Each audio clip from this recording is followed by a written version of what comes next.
Doing everyone, hope you're well. Mr. Boulder here, and I'm back today to shine a spotlight on some UK thrash metal here on the channel. Talked about plenty of thrash metal on the channel before, but not really talked too much about some UK thrash. Has to be said that UK thrash over the years hasn't travelled well outside of the UK. I did a Zentrix album ranking a while back, and a few people got in touch with me to say I've never heard of Zentrix, and I'm really into thrash, so going to talk about some thrash and hopefully give some UK thrash bands some more exposure for people who may not have heard of them before. It's got to be said, UK thrash, as much as I love it, and it pains me to say it's because I'm from the UK, but UK thrash is definitely not as good as the thrash metal you get from places like obviously the States and Germany, but there's still some good UK thrash out there that definitely needs to have a spotlight shown on it. And I'm going to be talking about 8 albums today. So if you get to this video and you're familiar with any UK thrash that I haven't shown that you think that I should know about, then feel free to drop in the comment section below. So 8 albums to talk about. As per usual, we'll get into it after this. So let's talk about some UK thrash. And in 8th position on this video is Oh Crikey, It's Lawnmower Death, from Lawnmower Death. This is from 1990. I believe. When it comes to Lawnmower Death, definitely a band that not taking themselves massively seriously. You can tell that by the band name, of course. But their tongues are firmly placed in their cheeks, not taking themselves seriously. A lot of messing around going on. If I came to this album when I was about 13, 14 years old, I probably would find it absolutely hilarious. But as it is, at the point of my life now, I do find it just a little bit too silly. It's certainly not a bad album though, but it's far from essential, it has to be said. So even though this is in a thrash metal video, there's quite a bit of punk on this record as well, and there's even some grindcore in there as well. Yeah, for the most part it's very silly, and in some places for me it's a bit too silly, but there's still parts of it that I like, and I can still sit down and enjoy it, but I don't listen to it too often, but it's still got some good stuff on it. I mean, some of the song titles let you know what you're in for. Where is it? Sumo Rabbit in his Unspeakable Trap of Doom is quite silly, that's got to be said. Flying Killer Cobs from the Planet Bob. And Cobwoman of Death meets Mr. Smelly Mop. That tells you what you're in for. The drums are good, it's got some good riffs. But yeah, it's far from essential. And Ooh Crikey, It's Lawnmower Death is like definitely the most British album title you will ever hear. It's still got its decent moments on it, but it's far from essential. And that's why Lawnmower Death comes in at number 8 on this list. Coming in at number 7, a much more serious affair. And here's Reanimator and Condemned to Eternity, their full-length debut. I included this instead of their mini album, Deny Reality, because it's only 6 tracks, and you look online and some places say it's a mini album, some places say it's an EP. So I decided to go for what I consider to be the first proper full length from Reanimator. Condemned to Eternity. I might have said Reality earlier. It's Condemned to Eternity. It's a decent album from these guys. It suffers with a bit of a mess job with the production. The sound isn't too great overall, but the guitar tone on this record is actually really good. The guitars are really nice and thick. Vocally, it's a little bit on the weak side, but it's still okay. And it's got some good tunes on it. First track, Low Life, I really enjoy. It's got some great vocals in that. Chain of Command, second track, some amazing riffs. Really, really nice, thick, crunchy guitar sound. Title track, Condemned to Eternity, is pretty good. Shock Treatment, I like. Techno Fear, Say Your Prayers. A good album, but some of the songs are quite weak, actually, and quite forgettable. Don't really stick out in the memory. But there is some good stuff on show here. And it is definitely worth checking out if you're not familiar with it. Don't expect too much, though. Because, like I say, it's quite weak in places. But in some places, it's actually quite strong. And if the songwriter was more consistent with the strong tracks on this album, it would be better for it. But some of the tracks are a little on the forgettable side. But Reanimator's Condemned to Eternity. It's still a good album. It's still worth checking out if you've not heard it. But don't expect to be blown away, because you won't be. Good in places, not so good in others. Number 6 now. And here's the full-length debut from Onslaught. And here's Power from Hell from 1985. Very raw sound, very raw production. Production-wise, reminds me of Slayer's Show No Mercy. It's got that kind of Show No Mercy vibe to the sound. There's a lot of punk in this one as well, but definitely mostly thrash, of course, but definitely some punk influences in here. We've got Paul Mahoney on the vocals here. Vocals are decent, but I definitely prefer the vocalists they want to have afterwards, like Cy Keeler and Steve Grimmett, of course. Yeah, quite a raw production, which I don't mind actually. Sounds quite good.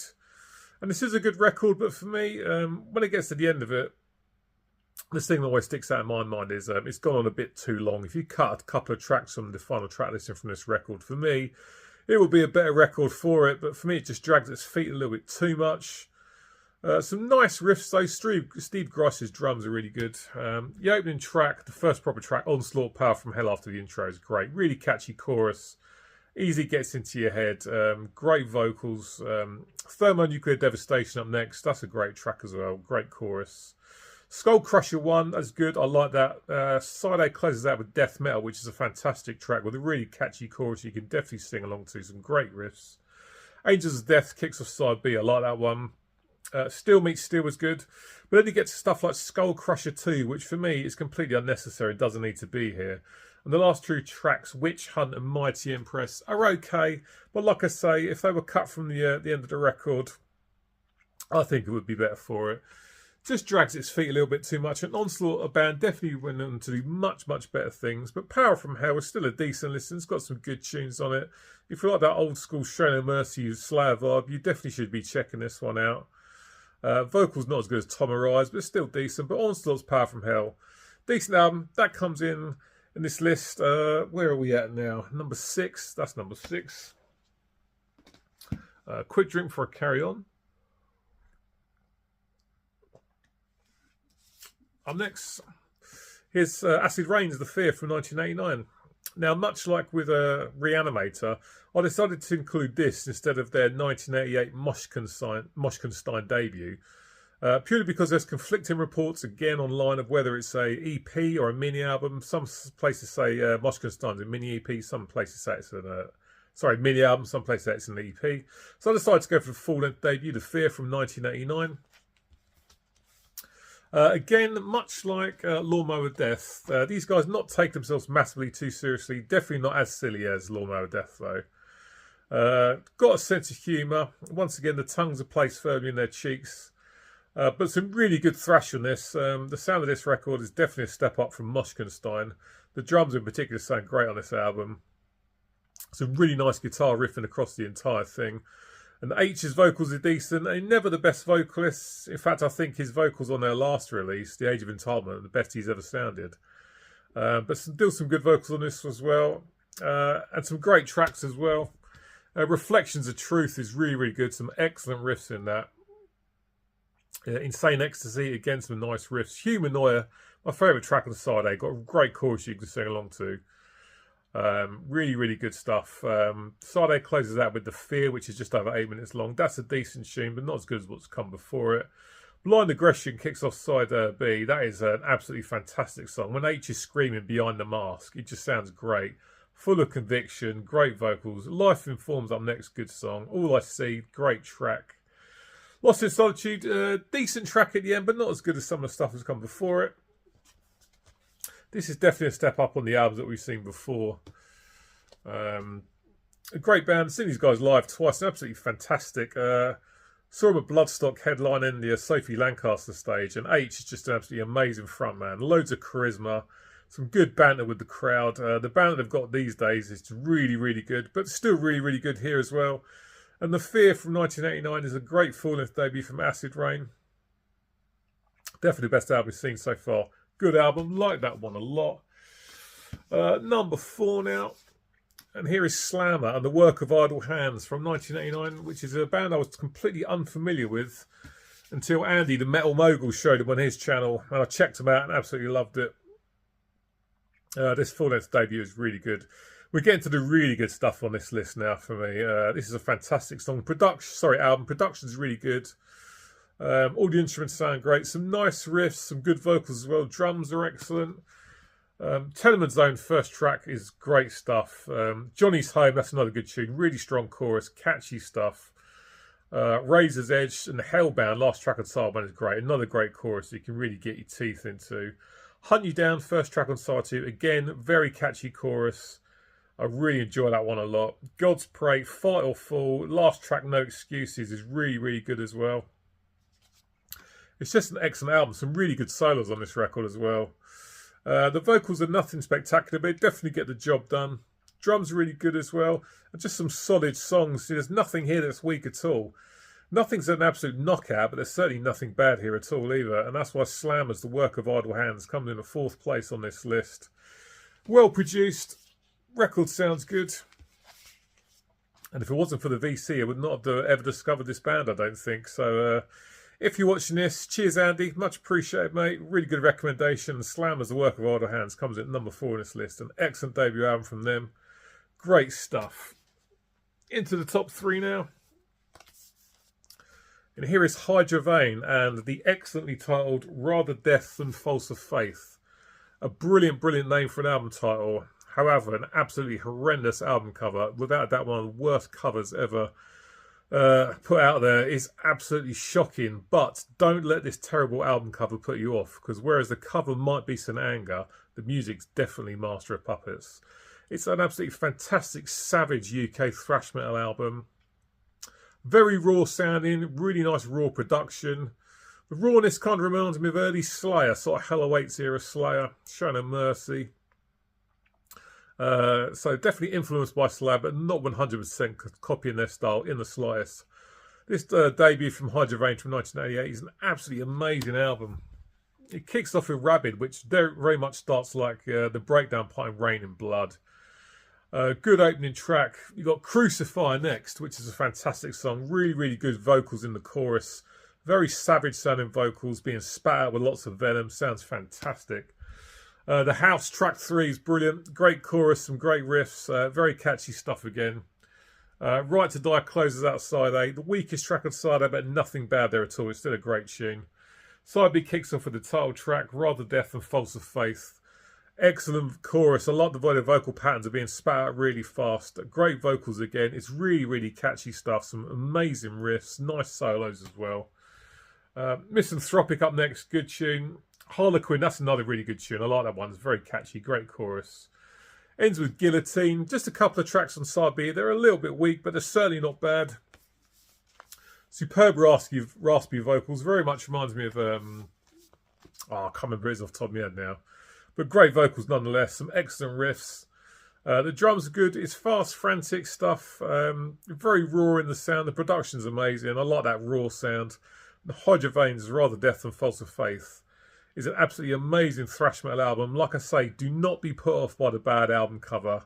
Album covers mean nothing. Music is what's important. And listen to the music. This is an excellent UK thrash metal album. Check it out. Hyravean's debut is amazing stuff. An absolutely amazing album title as well. Into the top 2, and I knew it was always going to be about these top 2. It has to be said. No disrespect to the stuff that's come before it, but these 2 for me are quite a long way out in front of what's been shown so far. Maybe not so much Hyravean, but definitely the others. And coming in at 2nd place, a band I knew for years, but only sort of really started listening to a couple of years ago. And this is an absolutely amazing album. In this Sabbat and the History of a Time to Come, their full-length debut from 1988. Absolutely phenomenal stuff. We have Andy Sneap here, of course, who everyone will know. Producer extraordinaire. The riffs across this record are absolutely outstanding. The vocals from Martin Walkia. I'm not sure if I'm pronouncing that correctly. Apologies if I've butchered it.